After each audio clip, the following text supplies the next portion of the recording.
I'm employed as a writer for the last 4 years. Technically, my 5th year started on November 17th. I'm not going to hide it very well in this video that I'm not confident in this decision whatsoever. Get to the point, Alanah. Alanah, people on X saying you left Santa Monica because of AI. I left Santa Monica Studio for the reason I said I left. There's no conspiracy. I left because my dad died and I wanted to spend more time with my family. That's why I left. That's what I said. It's the only reason that I left. Anyone who's saying anything else is lying. I've seen people saying I left because of something in my visa and I have to go back to Australia. I'm not on a visa. I have a green card. It's because I want to be able to spend more time with my family. That's it. That's what I said. It's the truth. It's one of those things where you didn't say that with any negative intent. Sorry, the person who said that. Heatwave PS5. That's one of those things that I also just don't give a shit about. There are so many rumors about me at this point. Say what you want. I don't care. It's fine. I left because my dad died and I want to be able to spend more time with my family. And it was wonderful. I flew my mum over for Christmas. It's the first time that I've been able to do that where she stayed for like a week and a half and I didn't have to work. We just hung out the whole time and it was great until I fell down the stairs on Christmas Eve and I still can't walk properly because I fucked my foot up. But before that, it was great. I mean, there's also a thing where people think I'm moving back to Australia, which is not true. My whole life is here. I'm not doing that. I'm just going to spend a lot more time there. So that sounds like an insurance scam that someone fired for losing their green card for due to race money. My green card never had anything to do with Sony. Completely independent, unrelated. Nothing to do with Sony. Like, I saw her like, oh, the minute that her visa was questioned, she decided to move back to the US, to Australia. Not moving back to Australia. Not doing that. I'm just spending more time there. But I have too much work here to live. It's still where my job is, and my dog is, and my boyfriend is. Care to comment on the allegations that you're moving to Oz to avoid Cajun Rahul? Now that one has some validity to it. What's the fastest you've quit a job? Yeah, I do sometimes have people go, Alanah can't keep a job, she leaves everywhere. But again, 3 years is really, really common. Most people aren't used to seeing, for someone in their 20s to go to change companies 3 times in a decade is just not at all weird. I don't really even know where that comes from. IGN, I felt like I didn't have anything left to do there. I'd learned everything, didn't have anything to do. I knew I wanted to move into game writing, so I wanted to work for a company, Rooster Teeth, that was like a segue, that made a lot of fiction stuff. Made TV shows, made video games, made movies, did fiction creative writing. I had spoken to so many game devs that I was like, I want to write video games. And so I went to Rooster Teeth. And then I left Rooster Teeth because I'd been doing game jams. I'd written on 2 indie games like in my spare time while I was working at Rooster Teeth. I had actually applied for several games writing jobs, maybe like 2 that I got into like the last 3 people but didn't get. And then I got the job at Sony Santa Monica Studio and it was what I wanted to do. It was my dream job. So that's why I left. Rooster Teeth was always a stepping stone. Even at SMS, we had people who leave after 2-3 years. It's just not that unusual. I don't even really know where that comes from. If you don't work in the entertainment industry, maybe people just stay at one job forever, but because I'm like trying to build something, you kind of can't stay stagnant. What am I going to do when I return to working full time? Again, this is probably years away that I do it, but I'll work in game dev. I'll go back to AAA. Sony Santa Monica said that they would have me back at any time. They were really, really sweet about that. My manager, Lisa, was very insistent on the door is not closed. She's like, the door is ajar, I think is what she said. And she was like, this is not the end of the relationship between you and SMS. They were so nice to me, dude. They were so fucking understanding.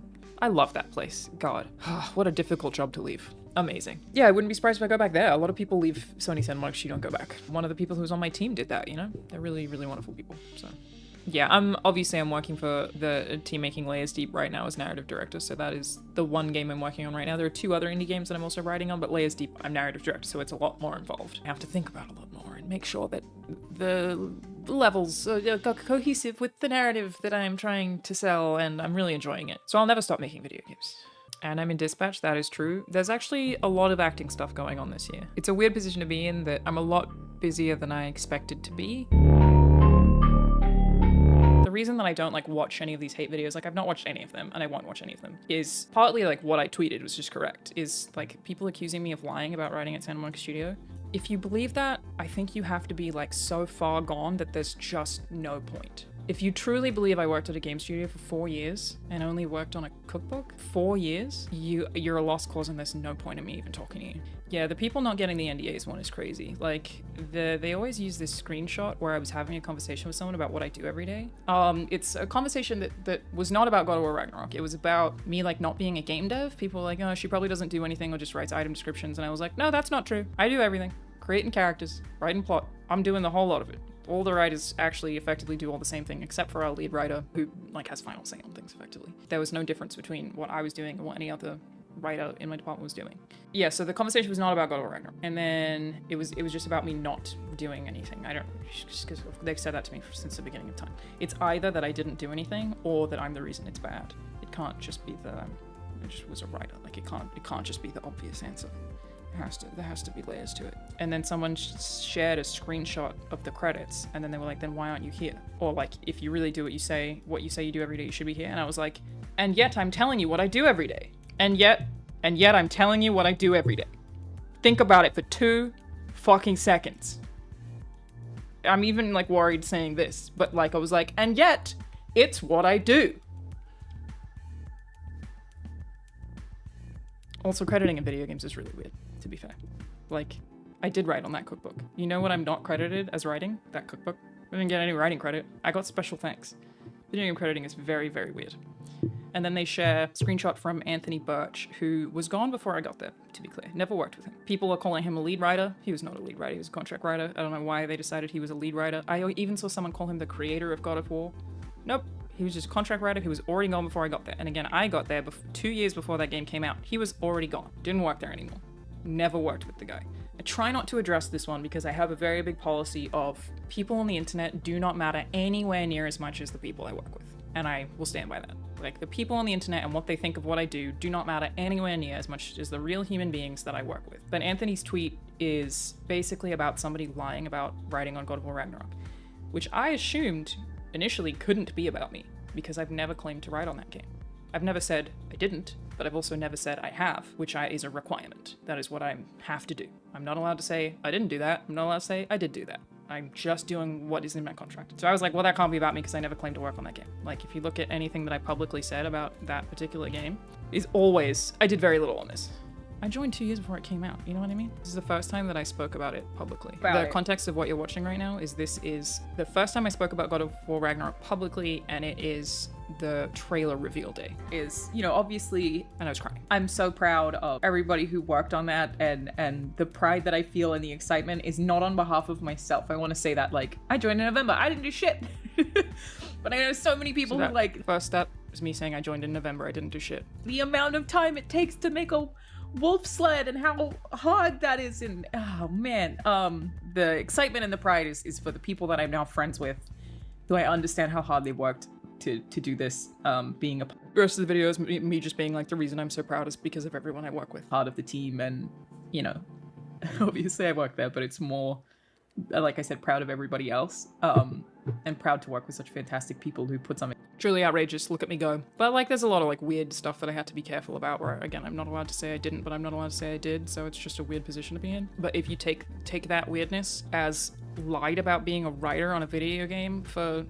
You can even look at, the pieces are right there. You can even look at my leaving video, which is now like full of hate comments.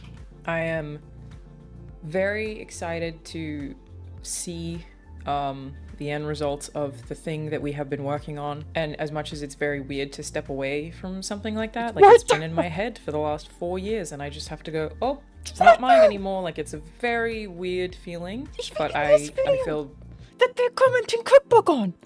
It's brain. Like, this video is months ago, obviously, right? It's before this controversy about how I'm a liar. It's right fucking there. We're just gonna repeat this one more time, okay? We're just gonna, one more time. The end results of the thing that we have been working to see. It's almost like if the you're end fucking results smart. of the thing that we have been working on. And as much as it's very weird to step away from something like that, like, it's been in my head for the last 4 years. Wow. And I just have to go, One thing's been in my head for 4 years. Not mine anymore. Like, it's a very weird feeling, but I feel lucky in a way. It's so fucking stupid, but I can't address anything.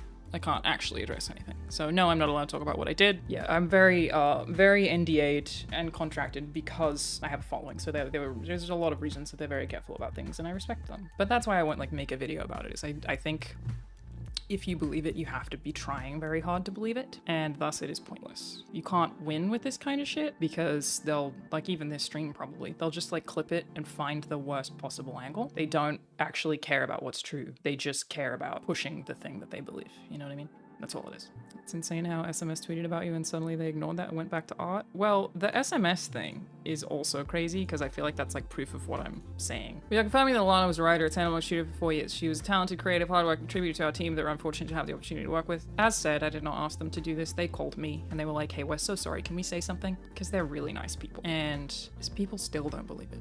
Look at this. Not that I don't believe her, but I'd love to see a confirmation from a developer versus the person that runs a social account. And then multiple devs responded and they just didn't believe them. Like we have several of them. So Bruno retweeted it, who is, I love Bruno. He was one of the directors on Valhalla. It's Bruno, we love Bruno. He retweeted it. I thanked him for retweeting it, but then I realized that it made it look like, because when I reply to this, while it will include Bruno, it made it look like I was replying to the original tweet and saying thank Bruno. Like I said thank you Bruno because I replied to his retweet. But yeah, if you then you would just see a reply from me that said thanks Bruno, and you would see that I'd added Bruno, but it made people think Bruno was a social media manager. He is not. Bruno is a game director. The other one is Dan Lowe. It's ridiculous that Alanah had to say anything about this. I was in meetings with her. I read stuff she wrote. She's a video game writer. Devs don't share specifics about unannounced projects because we sign NDAs. Also true. And they were just look at this. Look how fucking stupid they are. Unannounced? She doesn't work there anymore. What are you talking about? People are asking what she wrote on, not what she's currently writing on. If you don't have an answer, then run along. Quit virtue signaling. She's not gonna see you. It's right there, brother. My brother in Christ. It's right there.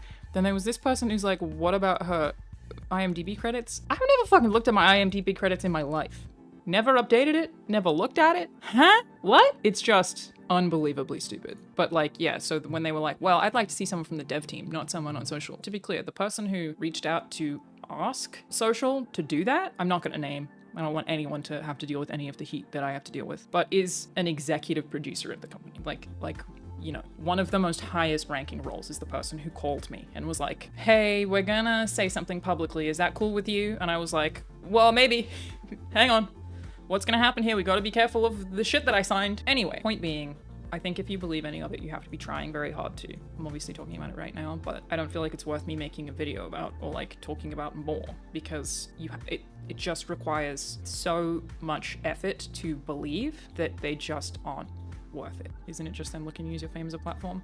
It's two things. Yes, it's people trying to get popular off my name, which like consistently works. Like half the time when I go viral and someone like accuses me of attention seeking, I didn't post it. Someone else did. I always find this shit weird because I'm like, I just stay in my lane, bro. I'm just doing my thing over here in my corner. I'm not even really an advocate. Most of the shit I tweet that they get really upset about, like I'm sure they're upset about what I tweeted today. I haven't read any. It's just like little jokes. Like here's today's tweet. I'm sure people are upset. This isn't advocacy. I don't even really do that. I just sort of post my little stupid joke and then I fuck off. But yeah, it's definitely very easy to get a bunch of views using my name, obviously, so that's part of it. The second part, which I always try not to jump to, but they're being so blatant on this one, is, you guessed it, sexism. It is literally like, the comments there are full of, she fucked someone to get that job. I've never slept with anyone who works in the games industry in any capacity. I guess outside of Rahul. You're hearing it here first. I have slept with Rahul Kohli, and I liked it. You know what? I'd do it again. But otherwise, I've never slept with anybody who works in the games industry. So like, you can't, you know, people will go, watch her cry harassment. Is this harassment? Yeah. Do I care about it? No. Like, it's not like I'm like feeling harassed, you know? Is it by definition? Probably yes. Do I care about that? No, it's fine. Go on. I'm too busy making stuff. And that is how I genuinely feel about it. Not everybody is being sexist. Some people just are dumb. You say you've toughened up as a result of this? I don't think I ever really cared about it very much. It's obviously happened my whole career. It's never stopped me from doing anything. Yeah, they said you're a consultant. Is that true? Yeah, I did some accessibility work on God of War Ragnarok, and as I have publicly said repeatedly, that's the only thing I'm allowed to say publicly. And I said that over and over again. That's the thing I'm allowed to say publicly. I did do that. I'm very proud of it. It's obviously going to keep coming up. You know, these people really are trying to cancel me. It's not going to change my life in any significant way, but I don't want to talk about it all the time. It is truly a waste of my time to talk about. You can do it one time. It's just, it is what it is. They can't cancel me. They're certainly trying. Even when I was on my own channel recently, saw a headline that was like, Alanah Pearce has been cancelled. In what way? Yesterday I got asked to write on a AAA game that I would love to write on. A week and a half ago I got asked to be a creative producer on a movie. Like, in what way have I been cancelled other than, oh no, these dudes who always wanted to hate me continue to hate me. And if there were like so many of them being so hostile that I couldn't make YouTube content anymore, it would have so little impact on my life in the grand scheme of things. But also I don't read the comments. I don't give a shit. We don't need to talk about it again.